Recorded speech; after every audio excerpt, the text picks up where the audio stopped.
السلام عليكم، ازيكم؟ عاملين ايه؟ يا رب دايما تكونوا بخير.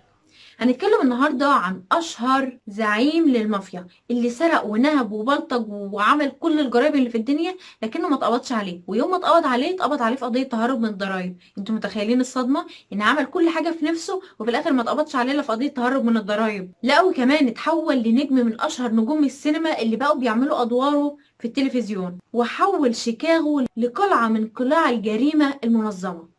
نصاب النهارده او الاسطوره اللي هنتكلم عنه او زعيم المافيا اللي هنتكلم عنه وهو آل كابوني. وعلى فكرة كان ملقب بعدو الشعب الأول. يا ريت تكملوا الفيديو للنهاية عشان تشوفوا ايه حكاية آل كابوني ومين هو آل كابوني. وما تنسوش اللايك والشير وتشتركوا في القناة لو أول مرة تشوفوني. آل كابوني هو مشهور باسم جابرييل آل كابوني، بالرغم ان اسم جابرييل هو اسم والده. بالرغم انه مش من أكبر رجال المافيا لكنه كان أشهرهم بسبب تخطيطه وتنفيذه الدقيق جدا. والده هو جابرييل آل كابوني. والده كان راجل إيطالي لكنه قرر ان هو يسافر أمريكا عشان يعني يستقر ويبقى له دخل كويس ويعيش حياة مستقرة هو وولاده. وفعلا وصلوا نيويورك سنة 1893 واشتغل حلاق هناك. وسنة 1899 اتولد آل كابوني، لكنه كان اسمه ألفونسو جابرييل آل كابوني. امال ايه آل كابوني؟ ألفونسو بيتقال له اختصار آل، فلما بنقول آل ده اختصار لكلمة ألفونسو، فاسمه آل كابوني. لما نيجي نتكلم عن نشأته كانت عادية جدا، ما فيهاش لا ضرب ولا شتيمة ولا قلة أدب ولا أي حاجة خالص. يعني والده ما كانش بيضربه، مامته ما كانش مضطهداه ولا بتلسعه بالشمع عشان ما بيسمعش الكلام. كان ناشئ في أسرة عادية جدا، هادية جدا، مستقرة، أسرة متحابة متكونة من أب وأم وتسع أبناء، وكانوا بيعيشوا حياة طبيعية جدا في أحد ضواحي نيويورك. لكن بعد كده بدأت تظهر ميوله العدوانية والإجرامية لما ضرب مدرسة بالقلم على وشها، وهو كان في الفترة دي عنده 14 سنة، يعني يعتبر عيل. لكنها كانت نهاية مسيرته في التعليم وبداية مسيرته الإجرامية. في البداية حاول يشتغل في أعمال شريفة زي إنه يجلد الكتب أو يبيع حلويات، لكن طبعا ما هو مش عايز كده، هو عايز يسرق وينهب، وكان عنده الميول الإجرامية أكتر. فانضم لعصابة النقاط الخمسة واشتغل معاهم وبقى معاهم، وبدأ إن هو يشتغل بادي جارد في كباريه. كان صاحب الكباريه هو زعيم المافيا. طبعا طالما اشتغل بادي جارد فأكيد هيحصل مشكلة، هيبقى فيها خناقة، هيحصل فيها حاجات. المهم في يوم حصل خناقة مع واحد كان جاي الكباريه. المهم لما حصلت الخناقة الكابوني قتل شخصين، لكن هما كانوا يعني في قانون العصابات كانوا بيعملوا حاجة اسمها قانون الصمت. قانون الصمت ان هو مهما حصل قتلوا بعض موتوا بعض، مفيش حد يفتن عن حد للحكومة، واللي بيفتن بيبقى مصيره الموت. فكانوا بيصفوا الحسابات ما بينهم وما بين بعض. ولما اتقبض على آل كابوني ما اتحكمش ولا اخد يوم واحد في السجن بسبب ان ما كانش فيه شهود. وسنة 1921 آل كابوني اتخانق مع عصابة معادية والموضوع كان كبر قوي. المهم زعيم المافيا اللي هو فرانكي قرر ان هو يبعد آل كابوني لفترة ويبعته لشيكاغو لحد ما الامور تهدى وبعدين يرجع تاني. لكن النقلة دي كانت نقلة كبيرة في حياة آل كابوني لدرجة ان هي كانت بداية صعوده لقمة المافيا. وفي خلال 4 سنين بس بقى هو الزعيم او رئيس المنظمة الاجرامية للمافياوات اللي كانوا هناك لشيكاغو.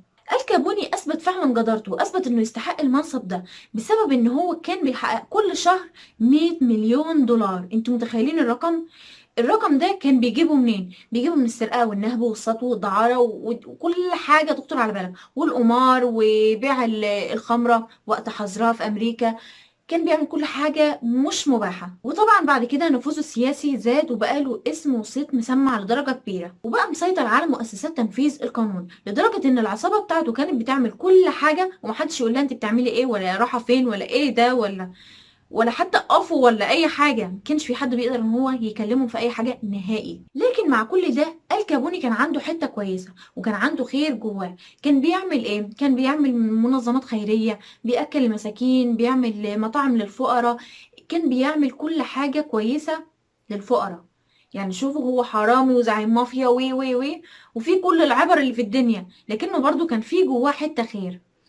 المهم هو كان ماشي كويس لحد ما الشعب اطلق عليه اسم روبن هود عشان يبرروا له اللي هو بيعمله، وقالوا ان هو بيجيب من الاغنياء وبيدي للفقراء. لكن الصورة دي ما استمرتش كتير بسبب ان هو كان العصابات بتاعته كانت بتعمل خناقات كتير كان بيروح فيها ابرياء. سنة 1929 يوم الفالنتاينز داي او يوم عيد الحب يومها حصل مجزرة بمعنى الكلمة. عصابة الكابوني لبست لبس رجال الشرطة وراحت لعصابة معادية ليهم، وبدأوا ان هم يهجموا عليهم وهم لابسين زي الشرطة، وهجموا عليهم. والحادثة دي موتت فيها أبرياء كتير جدا، وأطلق على اليوم ده اسم سانت فالنتاين. كل ده ساهم ان الناس بدأت تكرهه، وأطلقوا عليه عدو الشعب الأول، بعد ما كان هو اللي روبن هود وهو اللي بيجيب لهم الأكل، وهو ده أطلقوا عليه اسم عدو الشعب الأول. من الآخر الكابوني ما سابش جريمة ما عملهاش، من قتل لنهب لسرقة لدعارة لخمور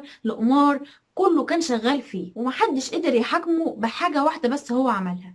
وفي الآخر وقت ما اتسجن بسبب قضية تهرب من الضرائب. الكلام ده كان سنة 1931، واتحكم عليه بالسجن لمدة 11 سنة. لكنه لما دخل سجن فيدرالي بسبب سلطته ونفوذه السياسي وكده، قدر ان هو يشتري الحراس الناس الموجودة، وعملوا له سجن ملوكي يعني 5 ستار. قعد فيه معزز مكرم، أكل وشرب غير اللي بيوصل للمساجين، معاملة خاصة، تلفزيون، تليفون، لدرجة إن هو كان بيمشي العصابة بتاعته وهو قاعد جوه السجن، يديهم الأوامر وهم عليهم التنفيذ. لما اتشاف كده والحكومة عرفت باللي هو بيعمله ده، نقلوه في أخطر سجن في العالم، وهو سجن الكاتراز اللي بيروح ما بيرجعش. السجن ده انا عامله عنه حلقه، هنزل لكم فيها تفاصيل سجن الكاتراز. يا ريت تستنوا الحلقه دي قريب ان شاء الله، وما تنسوش اللايك والشير، وتشتركوا في القناه اول ما تشوفوني، واكتبوا لنا تعليقاتكم تحت في الكومنتات.